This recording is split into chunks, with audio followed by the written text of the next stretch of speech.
The government is also appointing an independent committee to conduct a review of censorship and content issues across all media and the arts. Julia Ng has more on the Information, Communications and the Arts Ministry's addendum to the President's address. If filmmaker Tanpinpin could have a way, she would like the ban on the use of dialects to be lifted or reviewed, and the reclassification of film and video content by age instead of genre like political, nudity, violence and homosexual themes. Rather than ban films, just classify it. Because when you ban something, you actually just close the conversation. When the new committee starts convening, I hope that they'll see themselves as cultivators rather than nannies of Singapore.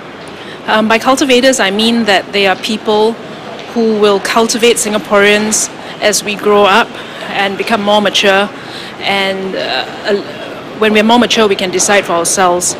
The chairman and members of the new Censorship Review Committee, as well as the scope of their work, will be announced later. But content issues on the internet and new media are likely to feature prominently. Something I hope the Review Commission keeps in mind in doing its work is whether censorship and filtration is really practical in the age of the internet. I hope they pleasantly surprise me by rolling back and rethinking a lot of their censorship guidelines in the mainstream media. But in terms of what's going on the internet, in practice, nothing much is going to change. The ministry says the media landscape has changed dramatically over the past 6 years, and the question is how to update content regulations and policies to give Singaporeans more choices in content without compromising the nation's harmony, social cohesion and family values.